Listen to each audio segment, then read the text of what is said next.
जी बिस्मिल्लाहिर्रहमानिर्रहीम। हमारा next lecture जो है वो है about the transport of oxygen. Basically हमने पढ़ना ये है कि ट्रांसपोर्ट जो है वो ऑक्सीजन और कार्बन डाइऑक्साइड गैस की। तो सबसे पहले we will study about the transport of the oxygen. Oxygen की जो ट्रांसपोर्ट है from the lungs to the body tissues वो कैसे होती है। सबसे पहले ये है कि ये बात ज़हन में रखें कि whenever there will be the diffusion from one place to the other place, then there should be more partial pressure of that substance from in one area. Suppose करते हैं कि ए और बी दो एरियाज हैं और ए में पार्शियल प्रेशर किसी चीज़ का ज़्यादा है और बी में कम है, तो जाहिर सी बात है ए जो एरिया है उससे वो जो सब्सटेंस है वो डिफ्यूज होके बी में जाएगा। अगर दोनों का बराबर है तो फिर डिफ्यूजन नहीं होगी। So it is obvious that if there is the difference in the partial pressure, then there will be the diffusion of the oxygen from one area to the other area.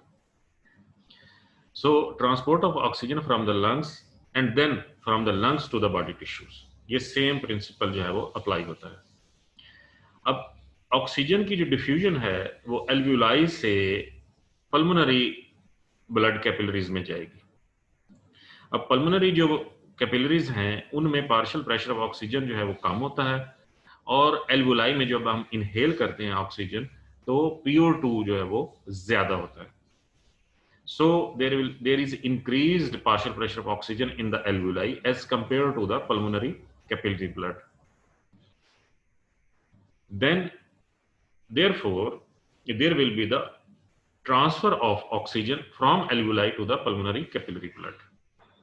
Now from pulmonary capillary blood the oxygen will be transferred to the tissues where there is the need of the oxygen. वहां tissues में जाएगी, वहां पे sales हैं उनको चाहिए oxygen. तो अब पल्मोनरी कैपिलरी ब्लड में भी पार्शियल प्रेशर ज्यादा होना चाहिए as compare to the tissues, ताकि वहां से पल्मोनरी कैपिलरी से जो ऑक्सीजन है वो टिश्यूज में जाए। होप के बात समझ में आ गई होगी। अब यहाँ पे देखें कि now this is the lungs.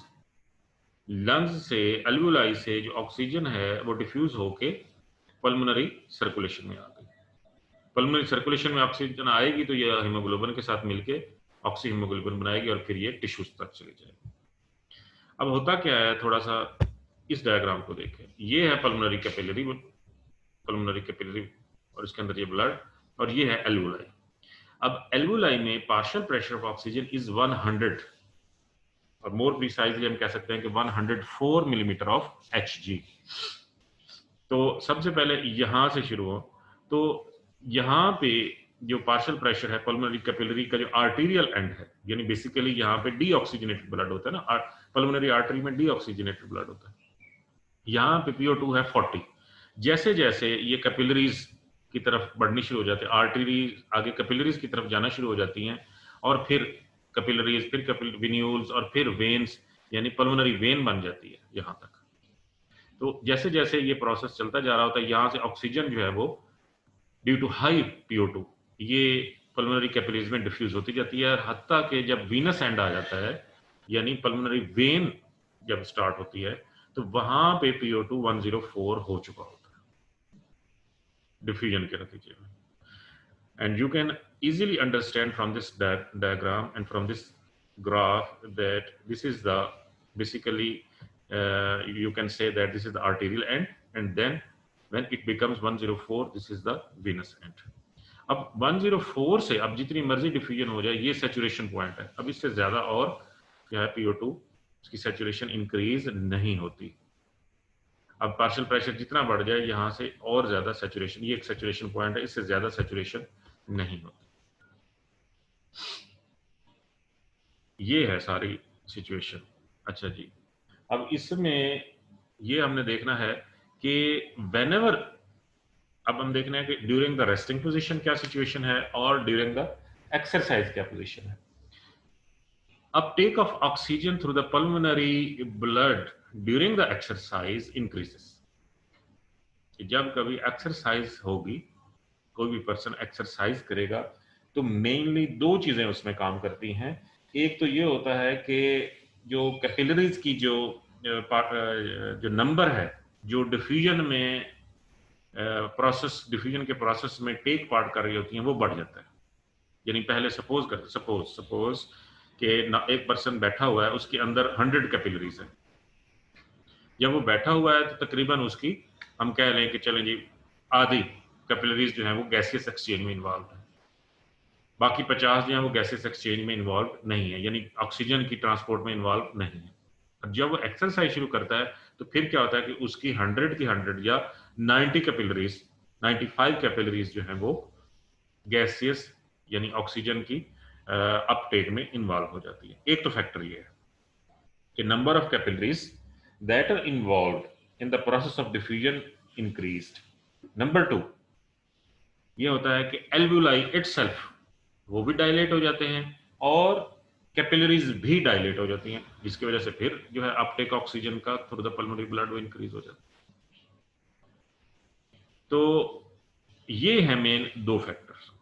अच्छा, in the exercise, during the exercise there is increased cardiac output also.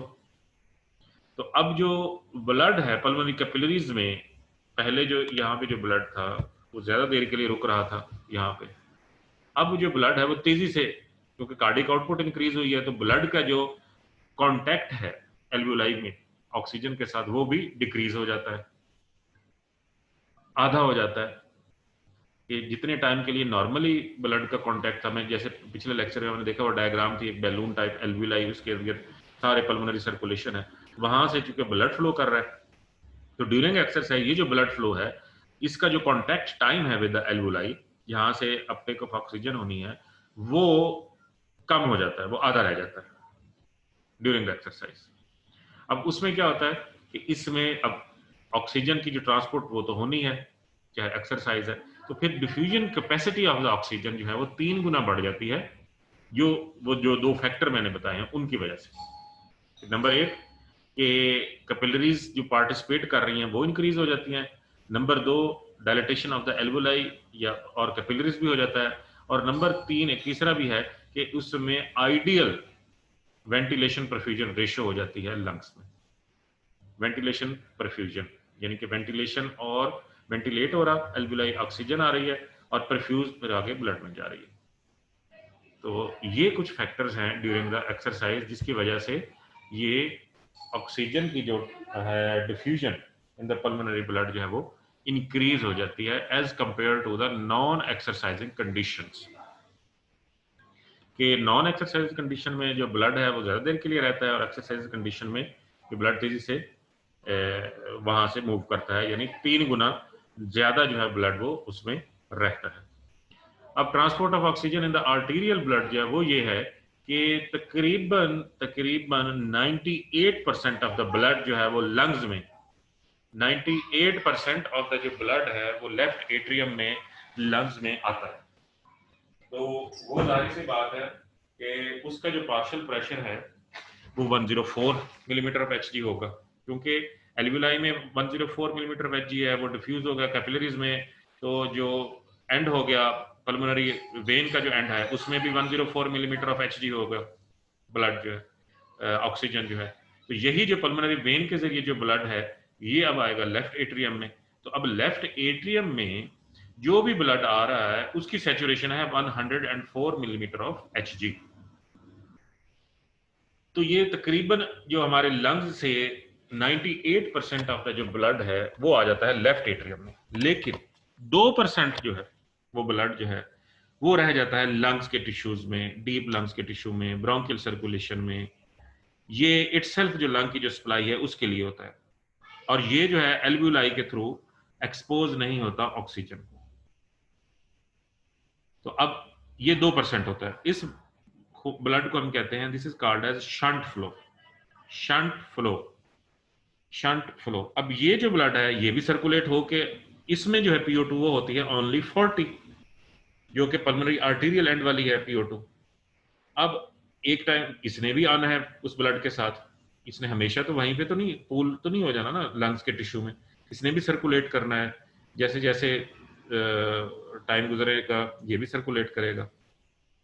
तो अब ये वाला जो ब्लड है ये फिर सर्कुलेट होके जब ये 98% ब्लड के साथ मिलता है तो फिर जो होती है PO2 जो है लेफ्ट हार्ट में जब वो आती है, जो ब्लड आता है लेफ्ट साइडेड हार्ट में, लेफ्ट एट्रियम में थ्रू द पल्मोनरी वेन, उसकी जो PO2 है वो 104 से फॉल करके 95 मिलीमीटर ऑफ Hg रह जाती है।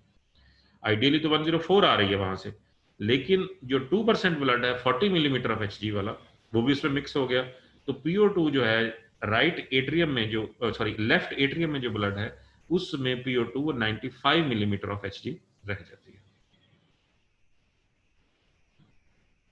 ये बात समझ में आ गई होगी आपको। अब ये देखें कि ये बड़ी अच्छी डायग्राम है, you can see from here that the PO2 is 40 in the venous blood and it is going to increase in the pulmonary capillaries. Here there is the exchange, there is the diffusion of the oxygen through the alveoli and it reaches up to 100 or 104, और फिर इसके साथ वो shunt blood mix हुआ 2% जो था जिसकी 40 थी, तो फिर ये थोड़ी सी फॉल करके 95 रह गई। अब ये जो है ये 95 मिलीमीटर ऑफ HgPO2 है इन द लेफ्ट एट्रियम, और ये कार्डिक आउटपुट के जरिए पूरी बॉडी में सप्लाई होगी, और जब ये पूरी बॉडी में सप्लाई होगी तो फिर यही जो है वो सिस्टेमिक वेनस ब्लड में फिर PO2 40, यहाँ ये कैपिलरीज, फिर यहाँ पे टिश्यूज में ऑक्सीजन जो है वो कंज्यूम हो गई, जब ऑक्सीजन कंज्यूम हो जाएगी तो फिर जो है वो जो डीऑक्सीजनेटेड ब्लड है जो वीनस ब्लड है उसमें जो है PO2 वो फिर 40 रह जाएगी। ये बड़ा अच्छा सर्कल है। एक और तरीके से ये देखें कि PO2 आर्टेरियल एंड पे 95 और वीनस एंड पे जो है ये 40 मिलीमीटर Hg रह जाती है। ये है PO2। यहां तक उम्मीद है आपको बात की समझ आ गई होगी। इसी तरह इंटरस्टिशियल फ्लूइड जो है दैट सराउंड्स द टिश्यू, उसमें भी PO2 40 मिलीमीटर ऑफ Hg होती है। सो PO2 living the tissues capillaries and enter the systemic when, यही है यानी वेन्स में जो है PO2 40 मिलीमीटर ऑफ Hg होती है। इसमें देखें कि इंटरस्टिशियल फ्लूइड में PO2 कितनी है और blood flow in the percent, कि ये वाली जो है ये नॉर्मल ऑक्सीजन कंजम्पशन है, ये वही 40, ये पॉइंट पे ये 40 है, तो ये मेनली इंटरस्टिशियल फ्लूइड में 40 ही रहती है। अच्छा जी, अब हम आते हैं कि effect of rate of metabolism on interstitial fluid PO2। अब basically partial pressure of oxygen in the interstitial fluid जो है वो 40 मिलीमीटर ऑफ Hg है, जबकि सेल के अंदर जो है वो 23 मिलीमीटर Hg है। तो अब ऑक्सीजन क्या करेगी कि इंटरस्टिशियल फ्लूइड में PO2 40 है और सेल के अंदर 23 है, तो ऑक्सीजन ऑटोमेटिकली फ्रॉम 40 यानी इंटरस्टिशियल फ्लूइड से ये जो है ये डिफ्यूज करेगी टुवर्ड्स द सेल। अगर इंटरस्टिशियल फ्लूइड की PO2 जो है वो रिड्यूस हो जाए, इंटरस्टिशियल फ्लूइड की PO2 रिड्यूस हो जाए तो सेलुलर ऑक्सीजन यूटिलाइज, तो इसका मतलब क्या है कि reduced interstitial fluid PO whenever there is cellular oxygen utilization is increased and vice versa। बिल्कुल सिंपल है कि अगर सेल में मेटाबॉलिज्म ज्यादा है, वो ऑक्सीजन ज्यादा ले रहा है, उसको ऑक्सीजन ज्यादा चाहिए, तो इंटरस्टिशियल फ्लूइड से वो क्या करेगा, यहाँ पे 40 है वहां से ऑक्सीजन ले लेगा, तो फिर अल्टीमेटली क्या होगा कि इंटरस्टिशियल फ्लूइड में PO2 कम हो जाएगी और वाइस वर्सा। अच्छा जी, पेरिफेरल कैपिलरीज जो हैं और टिश्यू सेल्स उसमें डिफ्यूजन ऑक्सीजन की कैसे होती है। ऑक्सीजन जो है वो आपको पता ही है कि during the metabolism there is the continuous demand for the oxygen and it is being used throughout without any interruption. So whenever there is the intracellular PO2 in the peripheral tissue is decreased than the PO2 in the peripheral capillaries, तो फिर क्या होगा, दोबारा से कि sales जो हैं उनको ऑक्सीजन चाहिए और वो इसको यूज करते हैं। जब भी इंट्रासेलुलर PO2 कम हो जाएगी, सेल उसको यूज कर ले, as compare to the peripheral capillaries. तो अब क्या होगा, अब जाहिर सी बात है कि PO2 सेल में कम है और पेरिफेरल कैपिलरीज में PO2 ज्यादा है, तो क्या होगा कि उसकी डिफ्यूजन होगी from the periphery to the cells. ये हो गया। तो उसके बाद है कि ये सारी चीज़ें जो हैं ये आपको उम्मीद है कि क्लियर हो गई होंगी, ताकि जो है आपको समझ आ गई होगी। कि दोबारा से बता देता हूँ सारा लेक्चर जो है। ये सबसे पहले तो ये है कि डिफ्यूजन जो है PO2 की, पार्शियल प्रेशर ऑफ ऑक्सीजन जहाँ कहीं ज़्यादा होगा वहाँ से जो है ऑक्सीजन की मूवमेंट होगी towards the area of the low partial pressure, एक चीज़। तो पहले जो है ऑक्सीजन एल्वुलाई से पल्मोनरी सर्कुलेशन में आएगी, पल्मोनरी सर्कुलेशन से फिर ये जो है ये टिश्यूज़ में जाएगी। एल्वुलाई में PO2 जो है 104 मिलीमीटर ऑफ Hg होता है, तो वहाँ से जो है ऑक्सीजन जो है वो ट्रांसपोर्ट होगी टुवर्ड्स द पल्मोनरी कैपिलरीज, यानी आर्टेरियल एंड से वीनस एंड की तरफ। वीनस एंड जो है वो ऑक्सीजनेटेड है, तो at the Venus and pulmonary vein के एंड पे जो है वो PO2 104 हो जाएगी। अब 104 PO2 जो है ये सारी जो है 98% ऑफ द ब्लड जो है वो लेफ्ट एट्रियम में जाता है, जबकि 2% जो है जो लंग्स को कर रहा है वो भी लेफ्ट एट्रियम में आना है। तो लंग्स को जो टिश्यूज को, ब्रोंकिया को, उसको जो सप्लाई कर रहा है ब्रोंकस को, तो उसमें PO2 40 होती है। जब ये भी मिक्स हो जाता है लेफ्ट एट्रियम की तरफ, जब आ रहा होता है ब्लड तो 104 से मिक्स होके, तो उसमें जो कि 40 होती है, ये 104 है। तो जो PO2 अल्टीमेटली जो PO2 ऑफ द ब्लड जो कि लेफ्ट एट्रियम में आ रहा है वो हो जाती है 95 मिलीमीटर ऑफ Hg। अब ऑक्सीजन की diffusion from the interstitial fluid वो ये ऐसे होती है कि partial pressure of oxygen in the interstitial fluid is 40 millimetre of Hg। Cells के अंदर 23 है, so oxygen will diffuse from interstitial fluid into the cell. और कार्बन डाइऑक्साइड चूंकि उसकी बात नहीं कर रहे, चले अभी हम सिर्फ ऑक्सीजन की बात कर रहे हैं, तो ये सारा ये है transport of oxygen from the alveoli to the pulmonary capillary circulation and then to the tissues. तो ये हमारा लेक्चर है। नेक्स्ट जो हमारा लेक्चर होगा वो होगा रोल ऑफ हीमोग्लोबिन, कि हीमोग्लोबिन का ऑक्सीजन की ट्रांसपोर्ट में क्या रोल है, ये हम नेक्स्ट लेक्चर में पढ़ेंगे। तो उस वक्त तक के लिए टेक केयर, अल्लाह हाफिज़।